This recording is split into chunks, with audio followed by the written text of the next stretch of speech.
Saludos y bienvenidos a un episodio más de su podcast Archivo Siniestro. Yo soy su host Arnaldo Pérez y actualmente se está llevando a cabo el evento deportivo más importante del mundo, la Copa Mundial de Fútbol 2022 en Qatar.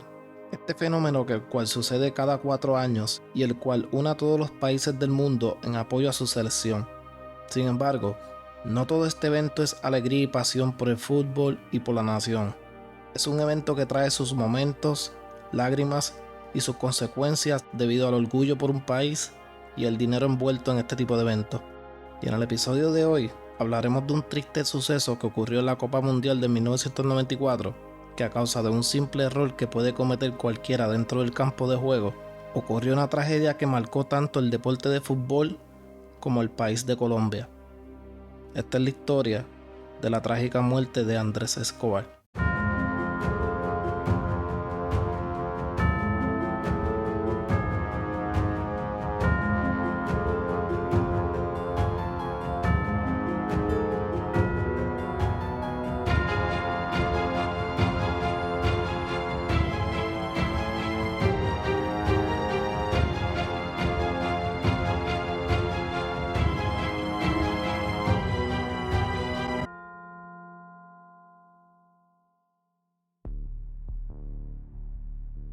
Andrés Escobar Saldarriaga nació el 13 de marzo de 1967 en Medellín, Colombia. Hijo de Darío Escobar, un banquero quien fue fundador de una organización la cual le daba la oportunidad a jóvenes de jugar fútbol con tal de sacarlos de la calle. Desde su temprana edad, Andrés comenzó a sentir el amor por el fútbol, llegando a participar en varios equipos de su escuela. De acuerdo con sus cercanos, Andrés era un joven disciplinado y callado, que siempre se enfocaba en solo jugar fútbol todos los días que salía de la escuela.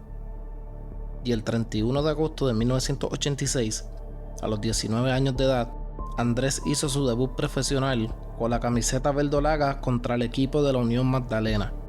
Pero su gran oportunidad llegó en el 1987, cuando se unió al equipo Atlético Nacional. Allí Andrés fue nombrado con el apodo del Caballero del Fútbol. Para estos tiempos, el fútbol colombiano no era de lo mejor en el mundo. Ningún equipo de la liga podía competir con algún equipo internacional y mucho menos eran conocidos en el ambiente del fútbol. Pero justo de la nada, el mundo comenzó a notar el fútbol colombiano. Tanto así que no les parecía normal. Así que comenzaron las interrogantes, que de dónde salía el dinero de este equipo y con qué dinero se cubrían los gastos de los estadios y de los jugadores refuerzos que llegaron a la liga colombiana. Solo pensaban en un nombre detrás de esto: Pablo Escobar. Pablo Escobar fue un narcotraficante colombiano, conocido como El Patrón. Fue jefe del cartel de Medellín, con lo que llegó a ser el hombre más poderoso de la AMPA colombiana y uno de los criminales más ricos y peligrosos de su época en el mundo. Las autoridades lo vinculan al asesinato de más de 10.000 personas. Pablo Escobar para estos tiempos era el capo de los capos, dueño del cartel de Medellín, tenía el control absoluto de la mayor parte de Colombia, y lo que tanto la gente se preguntaban fue confirmado. Pablo Escobar había invertido dinero tanto en el equipo de Medellín como en el Atlético Nacional, donde jugaba Andrés Escobar, convirtiéndolo así en dueños de ambos equipos. Inmediatamente esto comenzó a sembrar la duda de que si Pablo Escobar tuvo que ver con el éxito que repentinamente estaba teniendo su equipo, el Atlético Nacional. Y fue así que de la nada todos supieron del fútbol colombiano. Pablo usaba ambos equipos de fútbol para llevar a cabo su lavado de dinero. Pero Pablo Escobar no era el único que hacía sus inversiones en el fútbol, porque mientras Pablo lo hacía con el equipo de Medellín y el Atlético Nacional, otro narco conocido como el Mexicano, también dueño del equipo de los Millonarios, y el otro narco, Miguel Rodríguez, con el equipo del América de Cali. Esto terminó convirtiéndose en una guerra de narcos a través del fútbol, a lo que se le conocía como el narco soccer. En el 1989, el equipo de Pablo Escobar, la selección de Medellín, se enfrentaba a la América de Cali, equipo del narco Miguel Rodríguez.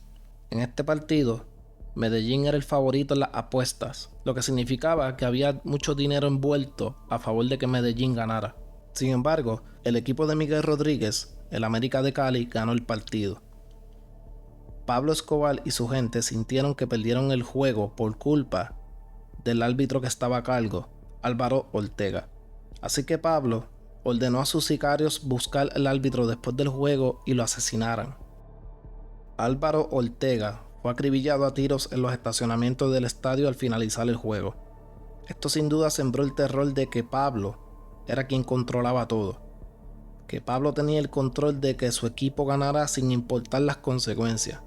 Esto era lo que diferenciaba a Pablo Escobar de los otros narcos. Pablo era más sangriento. Luego de esto, el equipo atlético nacional de Pablo Escobar lo ganó todo. No solo ganó el campeonato de la liga, sino también fue el primer equipo colombiano en ganar la Copa Libertadores. Andrés Escobar era parte de este equipo campeón.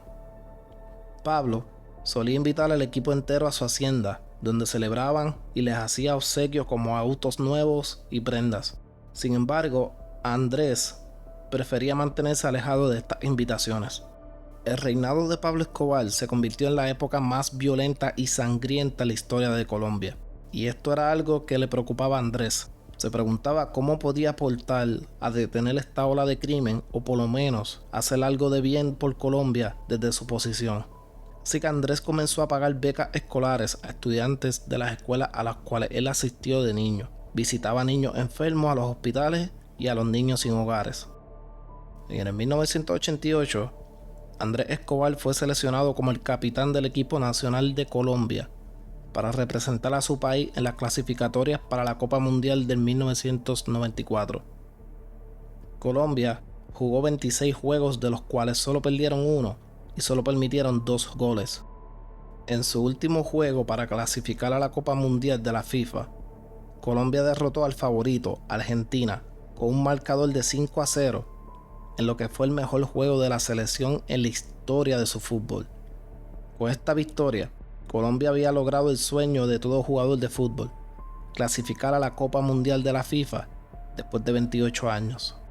El mismo Pelé, considerado como uno de los mejores jugadores en la historia, si no el mejor, dijo que Colombia era el favorito para ganar ese Mundial de 1994. Sin embargo, la imagen del equipo nacional de Colombia seguía manchada por su conexión con el narco Pablo Escobar. Mientras se encontraba en la prisión, la cual se le conocía como la Catedral, Pablo Escobar solía recibir visitas a menudo. Incluso llegó a construir un campo de fútbol en la prisión para jugar partidos amistosos con sus invitados. Una de sus visitas fue el portero de la selección de Colombia, René Higuita, quien al llegar a la Catedral fue recibido por cientos de reporteros quienes se encontraban afuera de la prisión. Esto trajo mucha controversia a la selección de Colombia de camino al Mundial de 1994. Como si esto ya era controversial, poco tiempo después, René Higuita fue arrestado luego de ser acusado de ser parte de un secuestro de una menor de edad. Se decía que simplemente lo estaban acusando para que pagara las consecuencias de ser amigo de Pablo Escobar y de hacerle sus visitas. Lo que nadie sabía es que René Higuita no fue el único jugador que fue a visitar a Pablo, sino el equipo entero.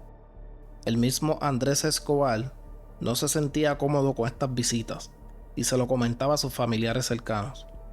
Pero de todas maneras, solía ir con el equipo entero a la prisión, donde se encontraba con Pablo Escobar. Pablo Escobar tuvo su reinado de terror por años, donde ni las autoridades ni el mismo gobierno de los Estados Unidos y sus agencias pudieron detenerlo. Eventualmente, fue uno de los enemigos internos de Pablo, que acabó con el narcotraficante más poderoso del momento.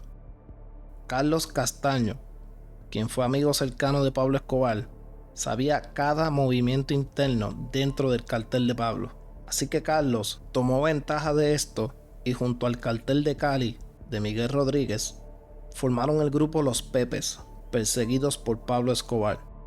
Este grupo se encargó de arrasar con todo lo que tenía de frente con tal de llegar a Pablo, asesinando a personas que trabajaban para él o que estuvieran del lado de Pablo.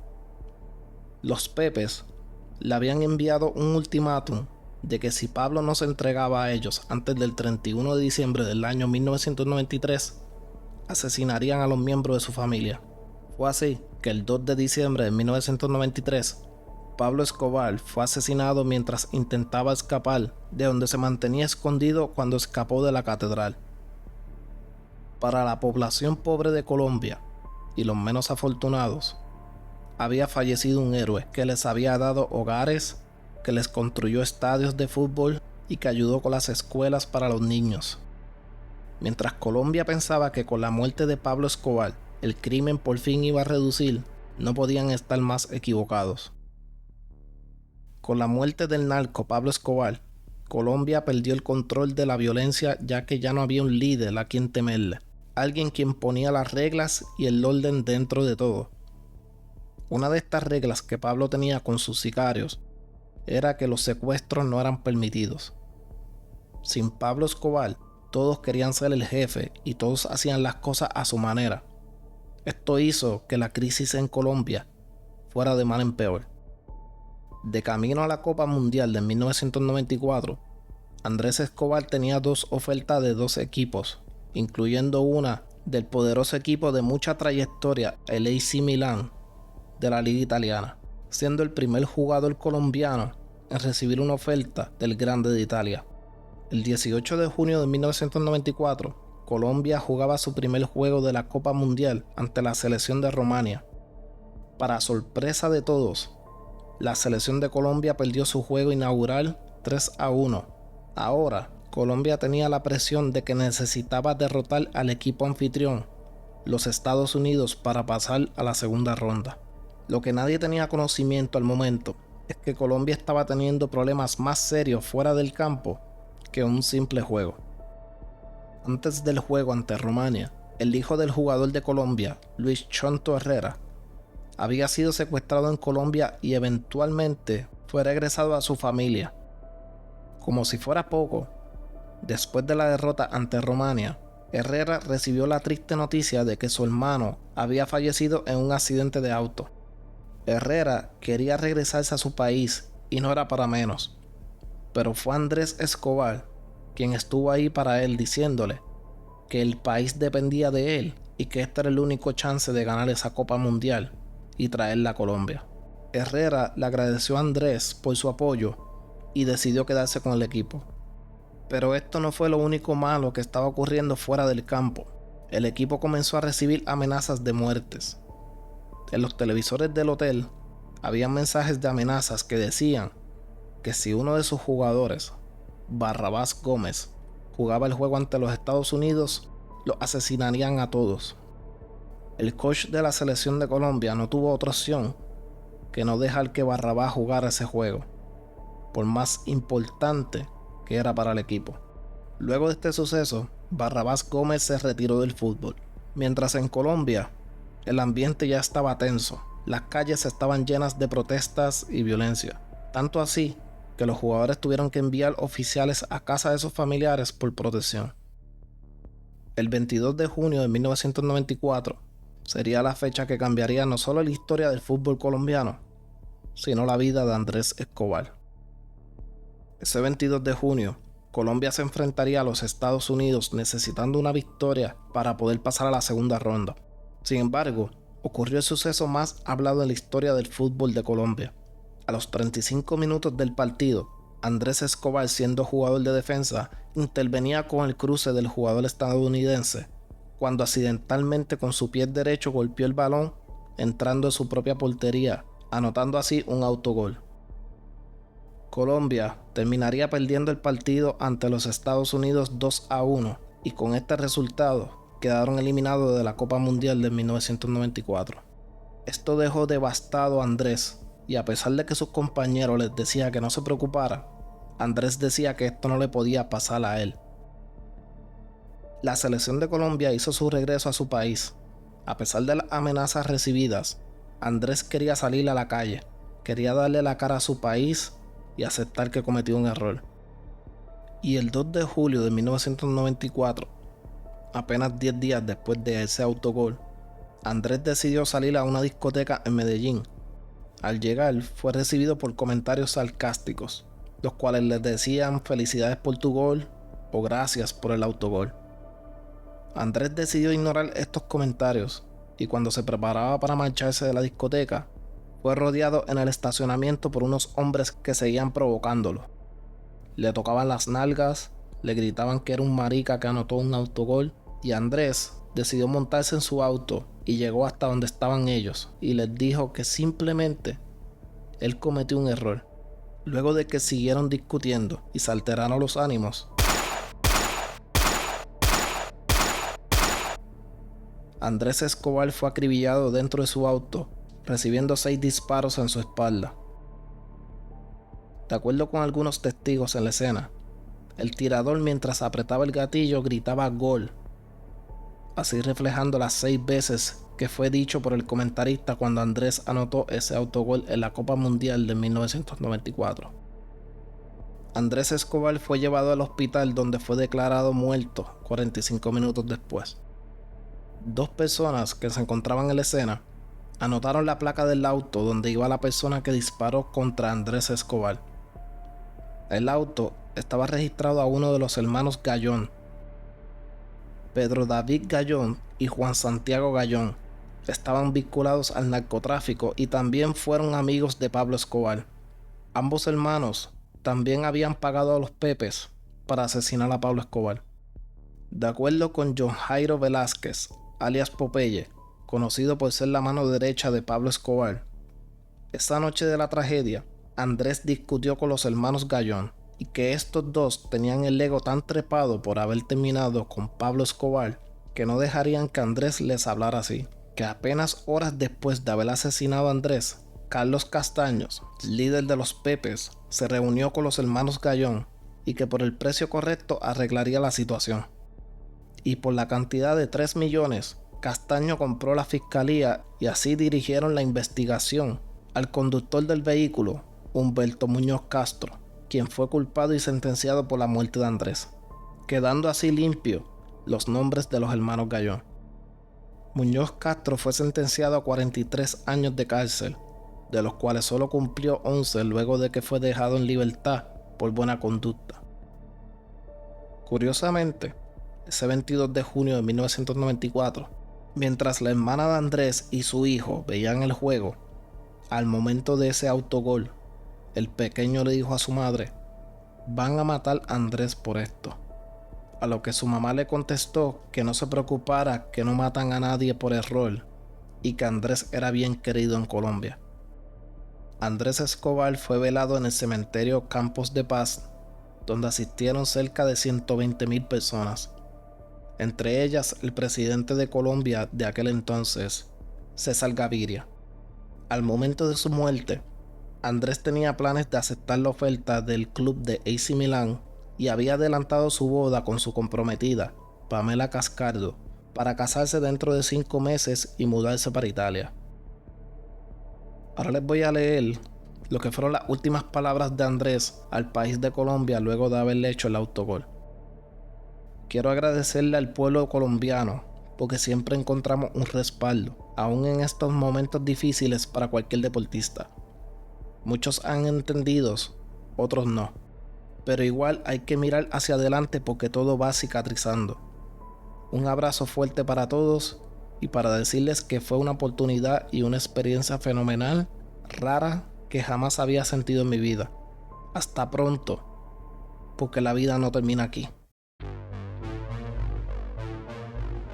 Hasta aquí el episodio de esta semana. Una vez más, gracias por sintonizarnos. No se olviden de dejarnos su reseña y los espero la semana que viene con otro episodio más de Archivo Siniestro. Hasta la próxima.